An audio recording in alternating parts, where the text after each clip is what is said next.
नमस्कार दोस्तों, YouTube channel के पढ़ता है भारत में मैं एम.आई. भूषण आपका स्वागत करता हूं। दोस्तों, आप किसी भी एग्जाम की तैयारी कर रहे हैं, चाहे वो आरआरबी हो, एनटीपीसी, एसएससी, सीजीएल, पूरी वीडियो को ध्यानपूर्वक देखिए, एनालिसिस कीजिए। अगर मेरे चैनल के माध्यम से कुछ भी आपको सीखने को मिलता है तो चैनल को सब्सक्राइब कर लीजिए और बेल आइकन को प्रेस कर लीजिए। मैं पूरी तरीके से एनसीईआरटी पे आधारित क्विज सेशन लेकर के डेली आता हूं। तो चलिए स्टार्ट करते हैं। पहला क्वेश्चन है कि निम्नलिखित में से कौन समस्थानिक है। तो इसका सही आंसर हम देखते हैं। देखिए, कार्बन 14 समस्थानिक है, बिल्कुल है। फास्फोरस 31 ये भी समस्थानिक है। आर्सेनिक 24 ये समस्थानिक नहीं है। अगर 74 होता तो समस्थानिक होता, लेकिन 24 समस्थानिक नहीं है। और यूरेनियम 235 समस्थानिक है, यानी उपयुक्त में से सभी। देखिए, एक से अधिक या उपयुक्त में सभी। इस तरह का क्वेश्चन जो बनता है वो हाई लेवल का आप जब एग्ज़ाम कंडक्ट करते हैं तब आपको इस तरह का क्वेश्चन 5 ऑप्शन वाली मिल जाती है। तो अब हम एक्स्ट्रा फैक्ट के रूप में जानने की कोशिश करेंगे कि क्या और चीज़ें हमको यहाँ से सीखने को मिल सकता है। तो पहला क्वेश्चन के ऑप्शन में है ए, कार्बन। तो कार्बन 14 का उपयोग हम करते हैं जीवाश्मों के आयु को पता करने में। ठीक है, आयु पता करने में करते हैं। दूसरा, फास्फोरस 31 का करते हैं रक्त जांच में या ल्यूकेमिया में। ठीक है। तीसरा हमारे पास ऑप्शन है, तीसरा ऑप्शन है हमारे पास आर्सेनिक 24। तो इसका उपयोग हम लोग नहीं करते हैं, 74 का उपयोग करते हैं। वो जान लीजिए आप, 74 का उपयोग करते हैं ट्यूमर के उपचार में। किस चीज़ का? ट्यूमर का उपयोग करने के लिए हम करते हैं। ठीक है, उपचार में करते हैं। और एक लास्ट का बच गया 235, इसका उपयोग हम करते हैं परमाणु भट्ठी,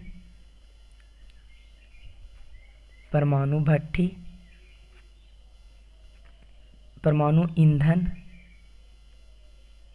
ईंधन। ठीक है, और नाभिकीय भट्टी में। और कहाँ पे करते हैं? नाभिकीय भट्टी। तो इस तरह से इसका उपयोग हम करते हैं। अब आपके पास एक शब्द आया है समस्थानिक। तो समस्थानिक किसको कहते हैं? देखिए, समस्थानिक का अब तक आपने परिभाषा पढ़ते आया होगा कि एक ही तत्व के वह परमाणु, एक ही तत्व के वह रूप जिसमें परमाणु क्रमांक समान हो लेकिन द्रव्यमान भिन्न भिन्न हो। ऐसा ही पढ़ा होगा, लेकिन थोड़ा सा डिफरेंस पढ़िए।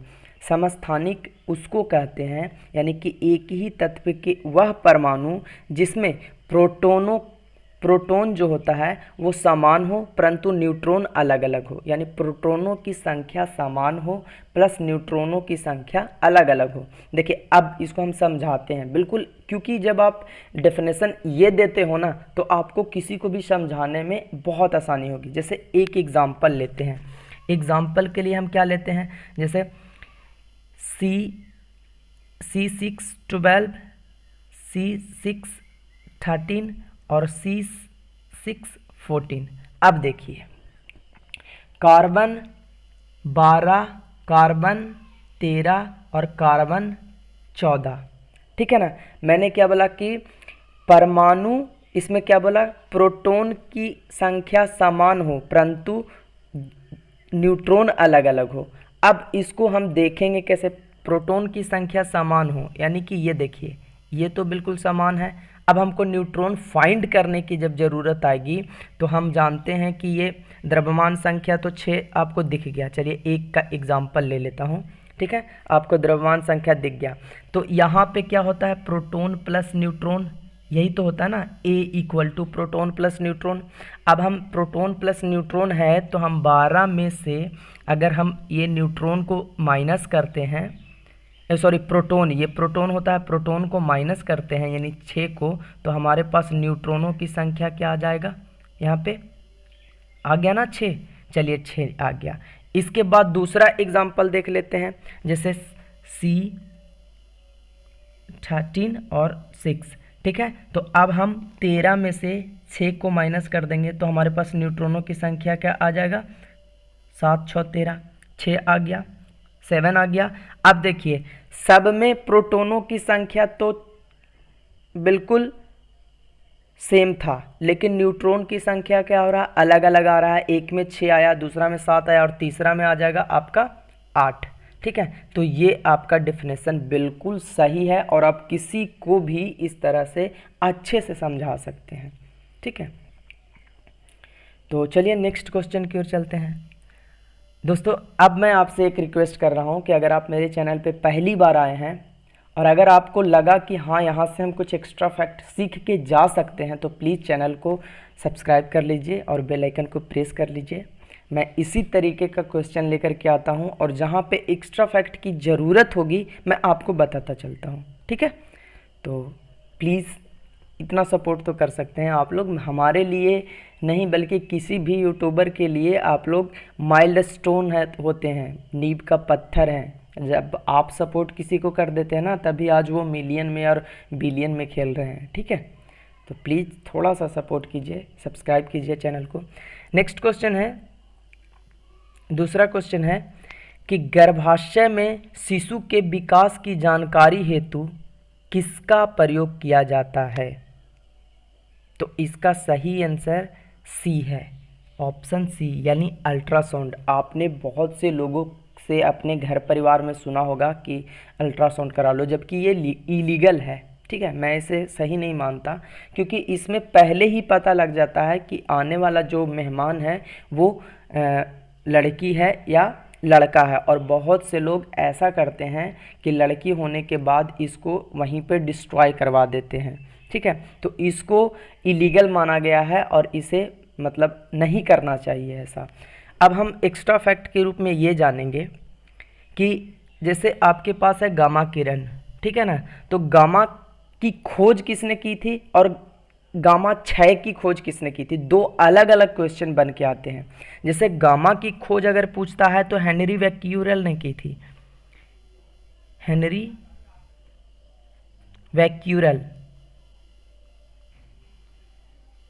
ये देखिए डिफरेंस देखिएगा, अगर पूछता है कि गामा की खोज किसने की थी तो हेनरी बैक्यूरेल ने की थी, लेकिन अगर वहीं पे पूछ दिया कि गामा क्षय की खोज किसने की थी, गामा क्षय की खोज किसने की थी, तो इसका खोज किया था क्यूरी कपल ने। ठीक है, क्यूरी कपल ने, इसको याद रखिएगा। और क्यूरी कपल किसको बोलते हैं? क्यूरी कपल हम बोलते हैं पियरी क्यूरी और मैरी क्यूरी को। ठीक है, इसको क्यूरी कपल के नाम से जाना जाता है।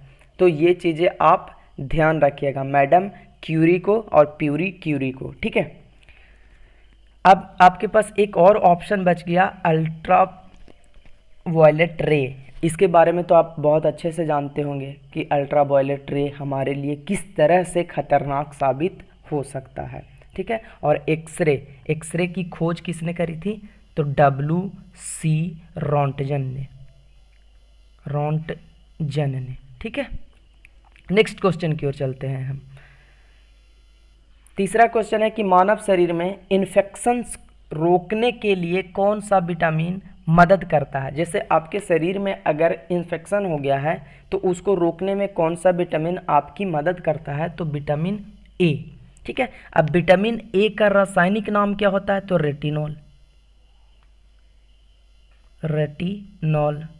ठीक है, इसके बाद विटामिन बी, तो विटामिन बी का मैंने बताया था thiamine. Vitamin C ascorbic acid.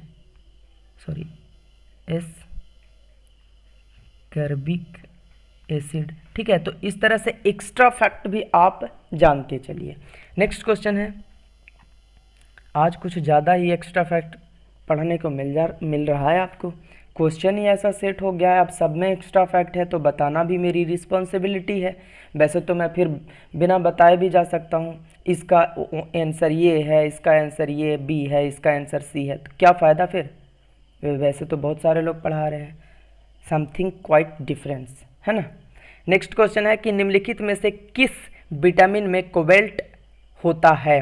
तो इसका सही आंसर है विटामिन B12। अब B12 का रासायनिक नाम क्या है ये आपको जानना बहुत जरूरी है। तो साइनोकोबालामिन, साइनोकोबालामिन,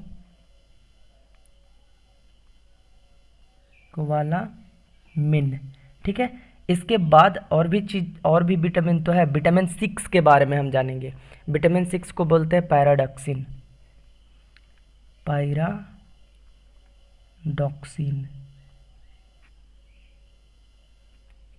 इसके बाद B2 को हम लोग बोलते हैं राइबोफ्लेविन,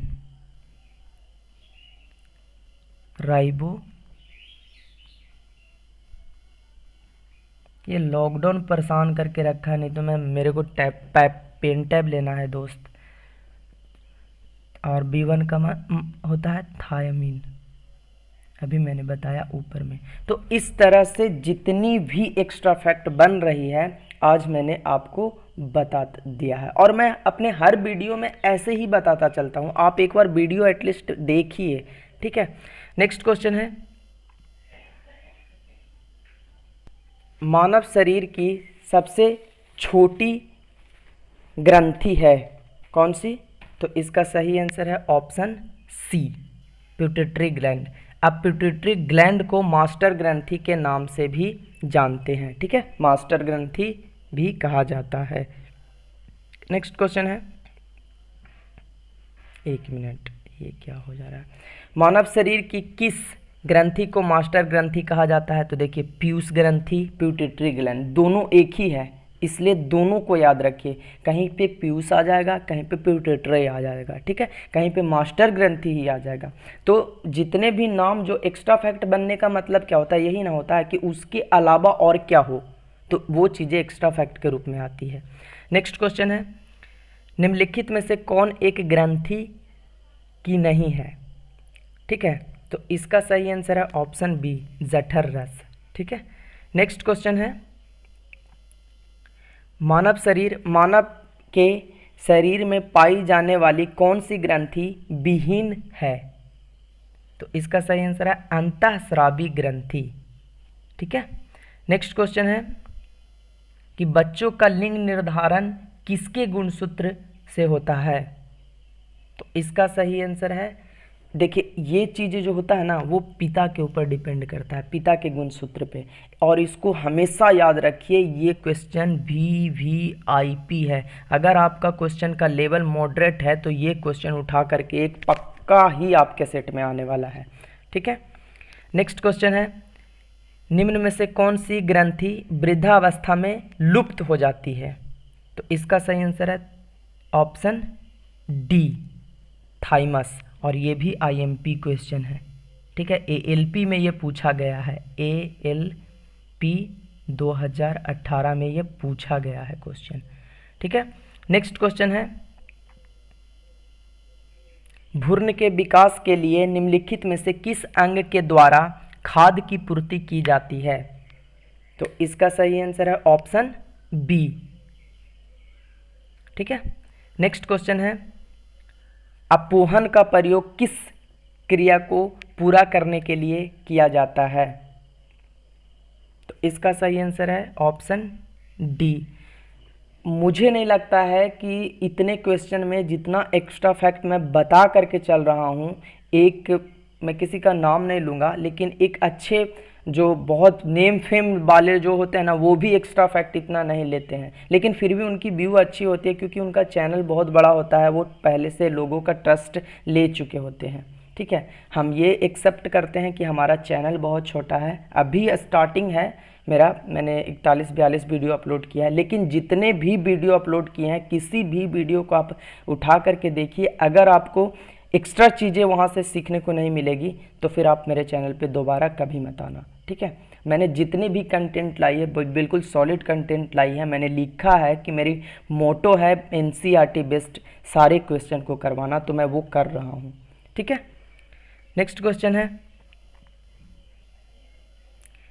कृत्रिम गुर्दा निम्नलिखित में से किस सिद्धांत पर कार्य करता है? तो इसका सही आंसर है ऑप्शन सी, डायलिसिस के सिद्धांत पे, ठीक है।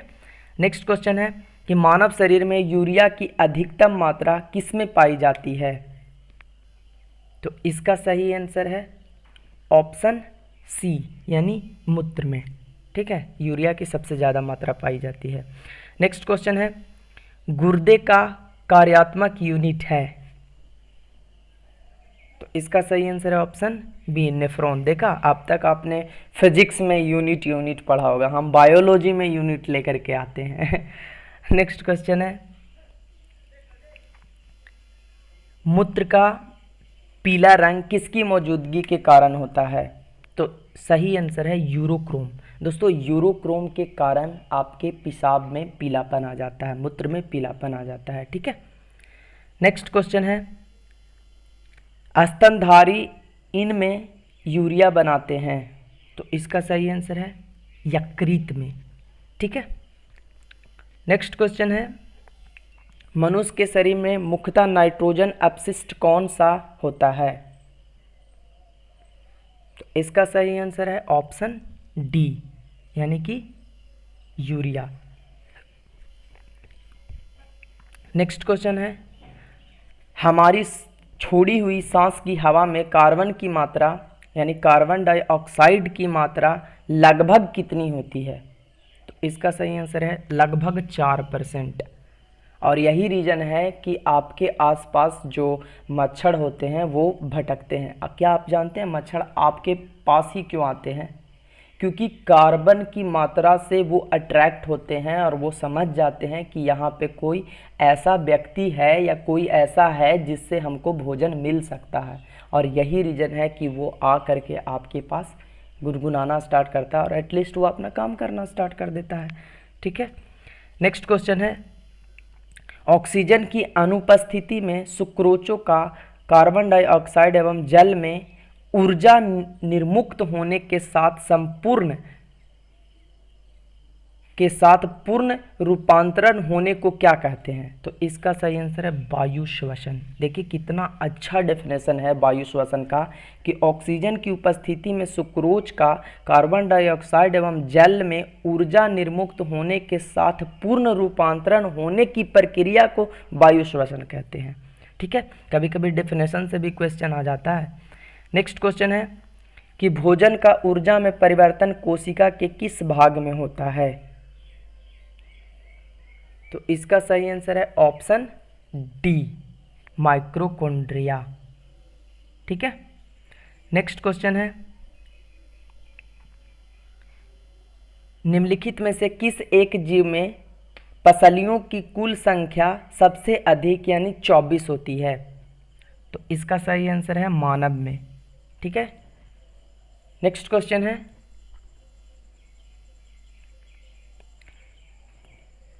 पीनियल ग्रंथि कहाँ स्थित है? तो इसका सही आंसर है ऑप्शन बी, देख लीजिए आप, मस्तिष्क में। थोड़ा सा मैं इस क्वेश्चन पे मैं भी थोड़ा सा शक हो गया था। नेक्स्ट क्वेश्चन है, मानव शरीर की सबसे महत्वपूर्ण ग्रंथि है? मैंने पहले भी बताया, मास्टर ग्रंथि, पीयूष ग्रंथि, प्यूटिटरी ग्लैंड, ये बहुत ही इंपॉर्टेंट है। ठीक है, नेक्स्ट क्वेश्चन है, और आज का ये आखिरी क्वेश्चन है कि मनुष्य 1 मिनट में कितनी बार सांस लेता है? ये देखिए इस टाइप का क्वेश्चन कब आता है बन के, जैसे बेसिक क्वेश्चन है, घर में, आस में, पास में, पड़ोस में लोग पूछ देते हैं, बहुत पढ़ता है ना, ज़रा बताना 1 मिनट में तुम कितने बार सांस लेते हो?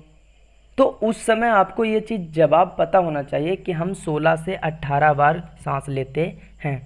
तो नमस्कार दोस्तों, फिर से मैं आपको एक रिक्वेस्ट कर रहा हूँ, पूरी वीडियो को देखने के लिए बहुत बहुत धन्यवाद। और जो भी आपका स्टडी ग्रुप है उसमें शेयर कीजिए, वीडियो को लपका दीजिए, बिल्कुल सॉलिड कंटेंट लेकर के आता हूँ मैं। बताइए लोगों को कि इस चैनल के माध्यम से आपको एक ही वीडियो डेली मिल रहा है लेकिन बहुत अच्छा सॉलिड कंटेंट मिल रहा है। ठीक है, एक्स्ट्रा फैक्ट बहुत अच्छा पढ़ाया जा रहा है यहाँ पे। तो धन्यवाद पूरी वीडियो को देखने के लिए। प्लीज़ लाइक कीजिए, सब्सक्राइब कीजिए और आपका जो निजी सुझाव है कमेंट बॉक्स में ज़रूर पिन अप कीजिए।